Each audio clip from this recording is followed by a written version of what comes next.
Good morning, everyone. Morning. Sorry for being a little late. I accidentally hit the power button and shut this down, so I had to bring it back up and then get everything situated. So, apologize for that. So, last week we had just started this. I'm going to read these first few verses again in James. Now, we're in James chapter 3. I'm going to read verses 1 through 12. My brethren, let not many of you become teachers, knowing that we shall receive a stricter judgment. For we all stumble in many things. If anyone does not stumble in word, he is a perfect, mature, complete man, able also to bridle the whole body. Indeed, we put bits in horses' mouths that they may obey us, and we turn their whole body. Look also at ships. Although they are so large and are driven by fierce winds, they are turned by a very small rudder wherever the pilot desires. Even so, the tongue is a little member and boasts great things. See how great a forest a little fire kindles. And the tongue is a fire, a world of iniquity. The tongue is so set among our members that it defiles the whole body and sets on fire the course of nature, or the course of your life, and it is set on fire by hell. For every kind of beast and bird, of reptile and creature of the sea, is tamed and has been tamed by mankind. But no man can tame the tongue. It is an unruly evil, full of deadly poison. With it we bless our God and Father, and with it we curse men, who have been made in the similitude or likeness of God. Out of the same mouth proceed blessing and cursing. My brethren, these things ought not to be so. Does a spring send forth fresh water and bitter from the same opening? Can a fig tree, my brethren, bear olives, or a grapevine bear figs? Thus no spring yields both salt water and fresh. Now, we were actually ready for question number 3. And question number 3, what is the indication of maturity and self-control that James gives us here?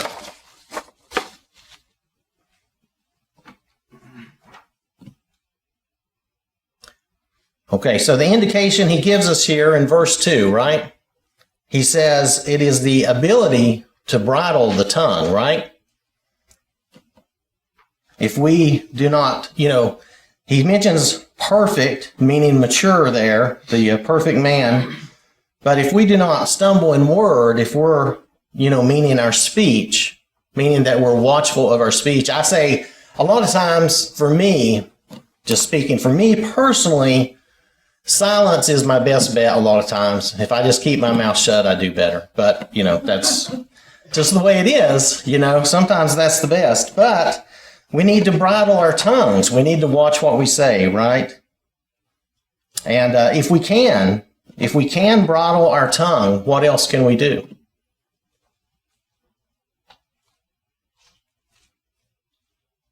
Because he kind of hints at it. If we can bridle our tongue, because our tongue, we can steer the course of our lives, right? We can have that self-control. If we can bridle that, the tongue is as we go through here, we'll see that the tongue is one of the hardest things to master. So, and maybe the most important, because it also can defile us.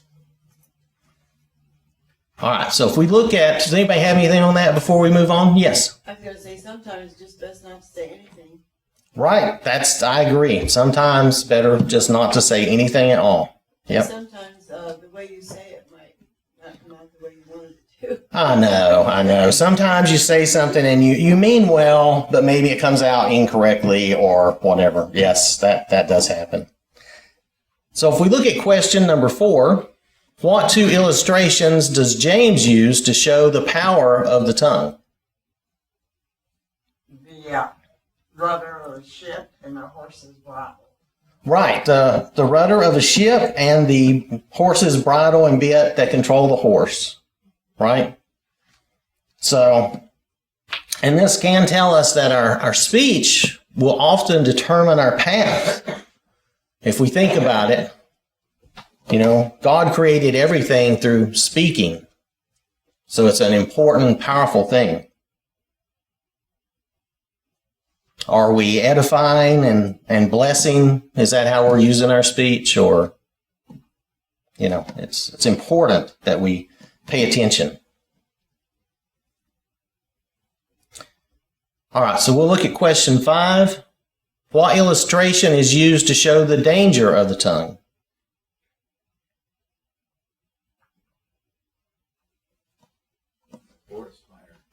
A forest fire, right? Remember Smokey the Bear? Only you can prevent forest fires. And sometimes only we can prevent ourselves from saying, like Pat was saying something wrong. Maybe saying it, even if we mean well, maybe saying it in the wrong way. Or, but sometimes, I know just from my personal experience, I've just blatantly, plainly said the wrong thing. And that's on us. That's bad. And a lot of this has to do, with examining ourselves, looking at ourselves in the mirror, as always. So, have we ever said something that we wished we could take back, that we wished we hadn't said, that caused us a lot of trouble, a lot of grief? Yes. We say things in anger sometimes. Definitely. That's the worst time we can speak. We need to learn to control that. That's something that Speaking in anger is one of the worst things we can do, and you're right. I think a lot of times that's where I get what I was saying earlier. Sometimes I just need to shut up and just not say anything because I'm angry, and what I'm going to say is of either no value or is just not a good thing. It's a bad thing. Yes. I was thinking of Peter when he did deny Christ. He used his tongue in the wrong way. He lied. Well, and Peter spoke in fear there, didn't he? He was denying Christ, speaking in fear. So that's another wrong way of speaking. I had a husband that could be dead serious, but he said it in a teasing way, so people really would know that it was serious. Oh, okay. Was it art? Okay, but it's the wrong kind of art. It's an art of speaking, huh? Yeah. So he was serious, but he was teasing.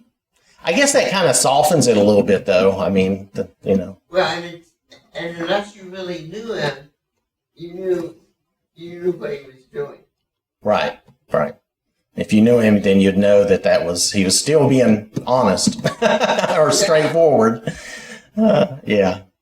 Yes. I think another danger here in verse 5 about the tongue is that it makes great boasts. So, again, if we're not silent and we get to talking, we might exaggerate and make some story sound more spectacular, or our part in that story was more interesting or amazing what happened to us to get attention. And a lot of times we brag, and boasting and bragging is the opposite of being a humble person. Right. And there is that temptation to boast or brag or to make whatever you're talking about for you more important, making yourself more important than maybe you are or you were. Yeah, there is that temptation too with the tongue to do that. And then of course there's also hurting people's feelings and things of that nature, which, as we said, could create some pretty bad situations for you. Does anyone have anything else on that before we move on? All right. So I need to move forward. Okay. So question number 6. How does James describe the tongue? It says it's a world of iniquity. A world of iniquity, which, okay, that's pretty big, right? I mean, a fire, a world of iniquity. What else does he say about it? It can be full of deadly poison. Right, full of deadly poison. And that's, I think, when we speak in anger, sometimes that's what we're talking about too. Is it can be bad, really, really bad. Anybody have anything else? Yes. It makes me think of either a scorpion or a snake, that they have that venomous portion to them. And our words can bite and hurt when we snap at people. But sometimes it's even more so. And it's this long, burning, hurting, painful thing. Because once those words are out, we can't take them back. We can go back to that person and say, I'm so sorry, I apologize, I was very hateful, and that came out wrong, or whatever you need to do to make that right. But when those words are out, a lot of times it's that sting, and someone's thinking that over in their mind, that that person said that to me, and it still hurts. And that makes me think of poison. Right. We can hurt others and really cause a long pain and a deep pain, even without meaning to, with our words. Right. But definitely we can in anger, and sometimes in deceptive, sly ways, people can cause these hurts and injuries too. So we need to be aware of that. Does anyone have anything else? It says unruly evil. So that makes you think that maybe you can control it. Unruly evil. And that's right. And the fact that he says unruly evil, that to me, I too think, yeah, there's a way that we can make it ruly or tamed or controlled, right? But it would be difficult because it's unruly. Right. And he says no man can tame the tongue, right? But who can? Who can help us with that? The Lord. The Lord, right? The Lord, the Bible, the Word can help us with that. Yes. We need to keep in mind, James chapter 1 and verse 19, to be slow to speak and quick to hear. Right. James is already kind of talking about this, being slow to speak and quick to hear. Yep. He's touching on all these things a lot. That's how we get the rule over it or have that control. Yes. That's how we get control over it, is by being slow to speak and quick to hear. Yes, Cookie. Is that right up there with why we have one mouth and 2 ears? Well, I've heard people say that, and that makes sense, doesn't it? We have 2 ears, so we should be listening more than we're speaking, right? So yeah, that makes good sense. That's a practical way of looking at it. So another thing that he said about the tongue that we mentioned a little bit, it sets on fire the course of nature or the course of your life, and also being set on fire by hell. And hell there was Gehenna, which was the best representation I can do of that. This was like a huge ditch or landfill where they burned all their refuse and stuff. And that was that imagery of just horrible stuff burning. And that was the kind of imagery of hell that it gave me when I read about that. So, But also the tongue does blessings and it does cursing. yes, and we shouldn't be doing that, right? He says plainly we shouldn't be giving both blessings and cursings. We should. That's what the tongue does. Yes. The old saying is talking out of both sides of your mouth. Yeah, talking out both sides of your mouth. Yeah, because you're saying one thing here and then another. Yeah, I understand. That's kind of what this is all getting at, is controlling our tongue and making sure that we're speaking. Yes. When we think about, at least when I think about Gehenna and that burning, that rotting stench of that, where all the refuse was, if we compare that to what our prayers and the praise and the glory that we give the Lord, he says that is a sweet aroma to him. Right. To be this way and have the opposite of praise and glorifying the Lord come out of our mouth, but to be full of evil and unruly and iniquity and all the filth that would come out versus the praise and the glory, it's the opposite. Right. And if we compare what we were talking about here with Gehenna and the landfill and the burning refuse and all that stench and smoke, and compare that to the praises of God and speaking his word. And that's the opposite of that, where what'd you say? It was a sweet aroma to the Lord, and it's a good, yeah, our prayers and words, yeah, being like incense to God, being good things. That's good imagery to think about. So if we look at, down at question 7, what example does James use to show how the tongue is often misused? And I think actually Shirley Dunn kind of mentioned this. Blessing God and cursing man, who is made in his image, right? Because we're all made in God's image, we need to be careful how we use our language against others, right? I know we get frustrated with people, especially just speaking from personal experience again, especially like maybe our politicians and leaders, we get frustrated and we think, what in the world is wrong with these people? But we need to be careful how we talk about them. We need to make sure that we're respectful, even if we disagree. That's just the way we're supposed to be. And we need to remember that most people, especially those who don't know God, they're not evil. They're deceived by evil. That's the problem.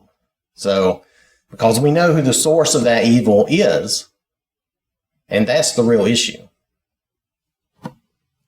Sorry, I just went off on that. But anyway. Pretty good. That was pretty good. You needed to say that. Thank you. Okay, so then if we look at question 8, what illustrations does James provide to show the incongruity of such speech? And I'll say that just means basically the conflicting idea of such speech. Yes? I think sometimes this makes me think of false teachers because they speak a lot of truth, but then they've got a lot of false doctrine in there. Well, yeah, false teachers, I mean, depending on how you look at it, someone can be wrong without meaning to be wrong. That's one thing. But what I think of as a false teacher is someone who's purposefully wrong, doing things for their own gain. And they will use the word, like you're saying, some of the things they say will be correct and good, but they will use that for their own gain. That's the way I think of false teachers. Now that can be different for different people. Some people are just learning, and we're all in different points on the path following the Lord. And sometimes we are wrong about some things, and we have to accept that we're learning, and we may have something wrong now, and a year from now we may learn differently. That doesn't mean we were purposefully false. That's my only thing, about that.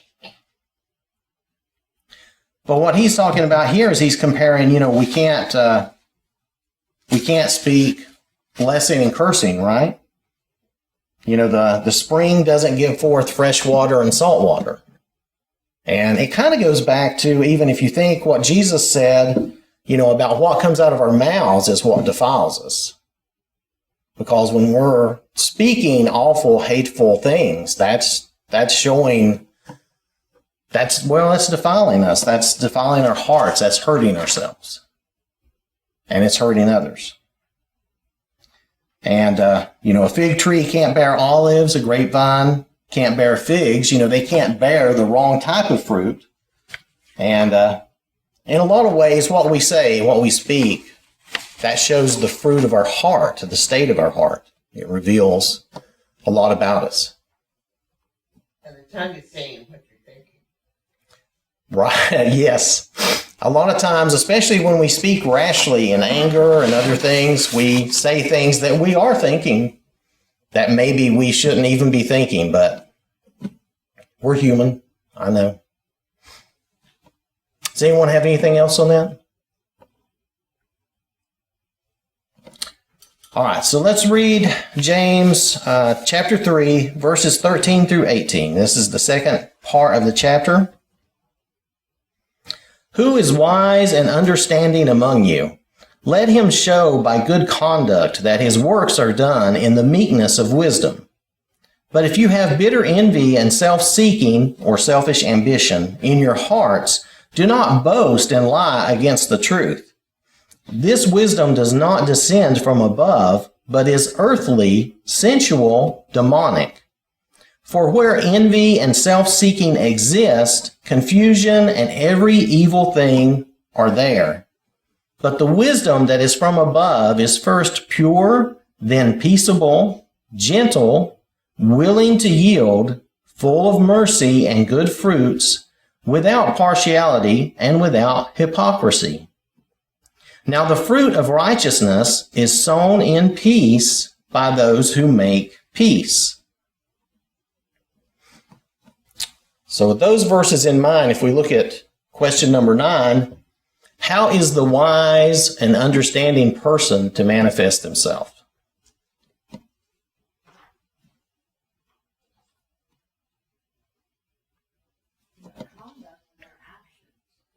Right. By their conducts, their actions, and it says done in meekness, right?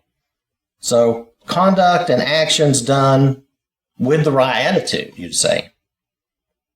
Now I know, okay, let me just ask this. What examples do you have of that type of conduct in meekness, like in the Bible, from the Lord or the apostles or? The woman that Yes. Broke the alabaster flask and anointed Jesus with the oil before his death. The woman who broke the flask and anointed Jesus with the oil, okay? It was really expensive, but she just gave that of her own. No one forced Right. her or told her. She came and done that out of her own. That was an action that she took on her own, and still in meekness, though, right? And serving him. Christ showed humility when he washed the apostles' feet.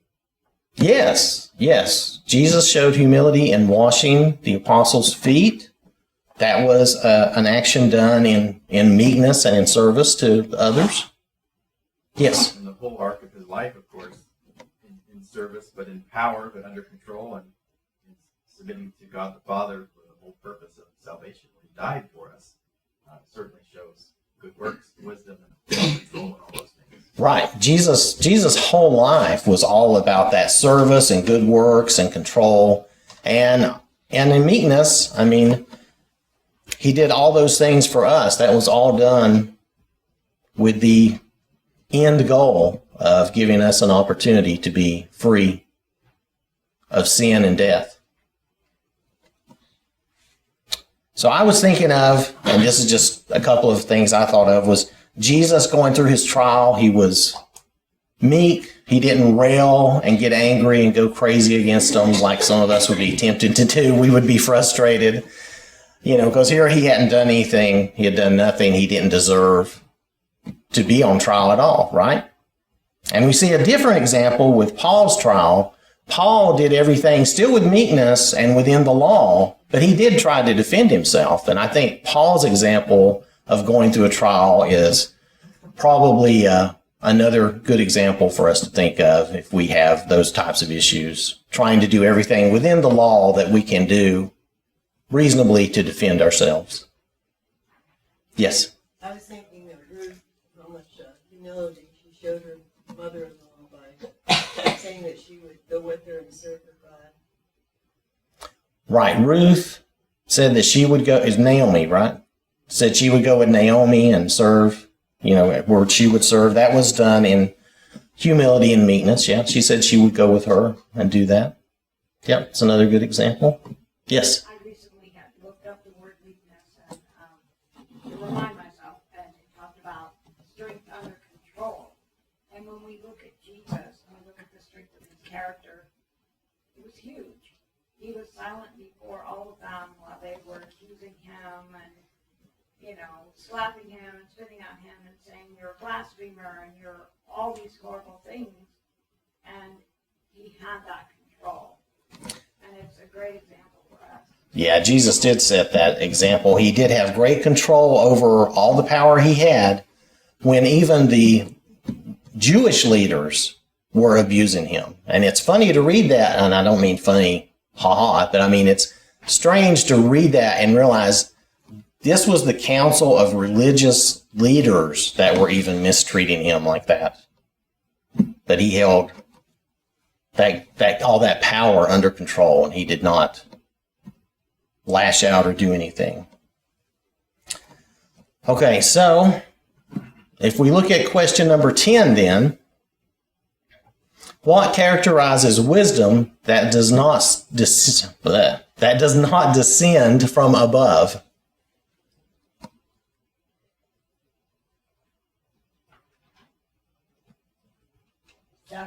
The devil? Well, straight up, you could just say Satan, and the devil does describe that. That's what he was saying was bitter envy and self-seeking, boasting and lying against the truth, right? But the source of that, which is what I was thinking also is Satan. That's the evil that has deceived the world, right?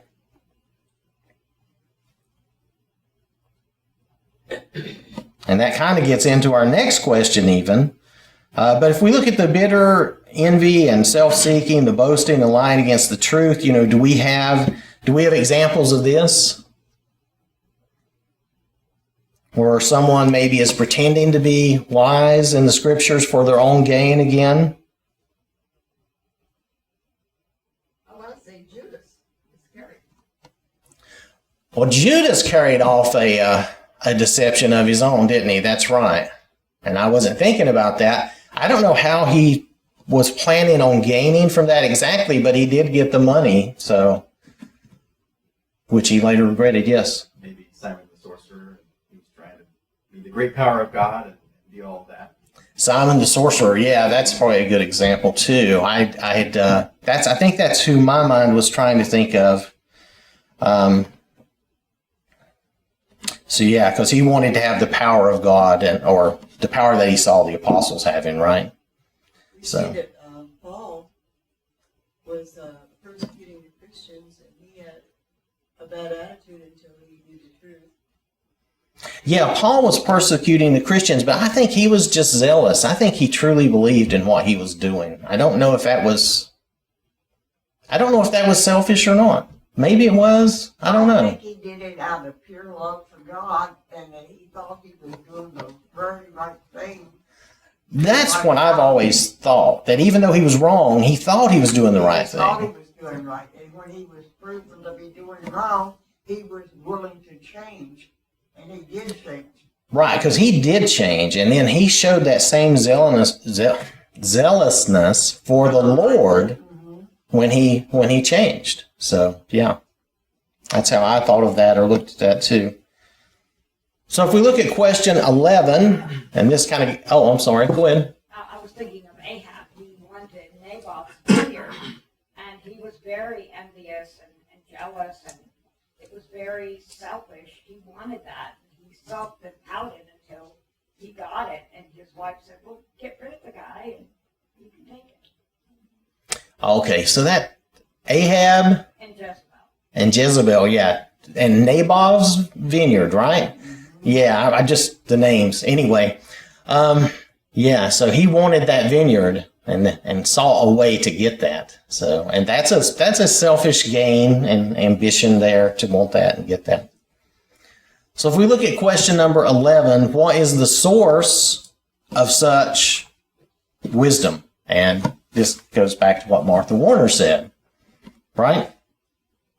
This, in the scripture there, it says it is earthly, sensual, and demonic. So it's satanic, right? It comes from Satan.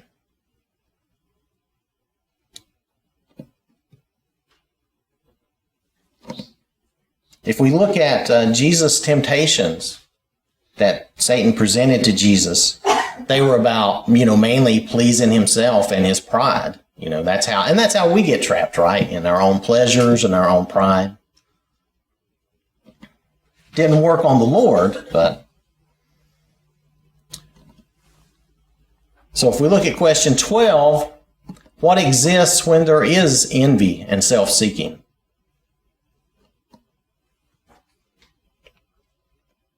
Disorder and chaos. Disorder and chaos, okay. every vile practice. Right. ESV says. Right, that's a good way of putting that. Yeah, and the New King James Version says every evil thing, so every vile practice, and confusion, and we know that God is not the author of confusion, right? He does not give us confusion. So again, James is pointing us to where the source of these bad things are, and coaching us to not follow those things, the worldly things. So, question number 13, what are the qualities of wisdom that is from above? You can find that in verse 17. There's many things, There's actually many things, yes. Yeah. It's pure. Yep, it is first pure. It's gentle, it's helpful, it just goes on and on. Yep. Peaceable, gentle, willing to yield, full of mercy and good fruits, without partiality and without hypocrisy, right? And shouldn't this be a description of us? I mean, shouldn't this be what we're presenting to the world? And to God, but I just meant as an example for people to see.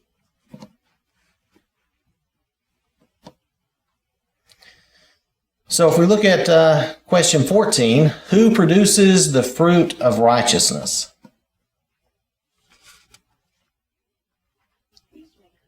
Peacemakers, right? So, are we, when we look at ourselves, are we representatives of the Lord's peace?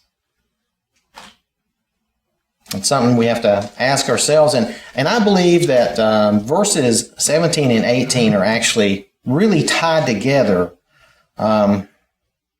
Because verse 18 is basically telling us the results of acting on God's wisdom and those qualities that we mentioned in verse 17, what those, the production of those qualities. Yes? Didn't Jesus say in the Beatitudes, blessed are the peacemakers, for they shall see God? Yes, he said, blessed are the peacemakers. Was it for they shall see God? Okay. The peacemakers to me are equal to being righteous. Our life is aligned correctly with the Lord and His Word, and we're living in that way. And we will have peace. We will not try to cause problems and stir up problems in our lives. Right. We won't try to cause that for others, right? I mean, our lives will be peaceable and we will share that peace with others. We won't be trying to. What Jesus said, love the Lord and love our fellow man, love your neighbor as yourself. And we're going to live peacefully with them. We're not going to cause a lot of problems, and we'll try to get along. Right. Oh, blessed are the peacemakers, for they shall be called the sons of God. So that's, I knew we were close. There's, it's understandable. They kind of run together sometimes when when we're not looking strictly at them. But, yeah. To be called a child of God is a wonderful thing. Yes, it is. It says, blessed are the pure in heart, for they shall see God. And then right below that are blessed are the peacemakers. But yes, these are all, the Beatitudes. It's a state of being blessed by God for having that attitude, for doing those things. Yes? We can see that Christ sowed righteousness, and he was called the Prince of Peace. Yeah, and Jesus is called the Prince of Peace, and he definitely did sow righteousness his whole life. Does anyone have anything else before we end here this morning? All right, so we'll end here and we'll pick up and start with James chapter 4 next week. I want to thank you for your time and your attention this morning.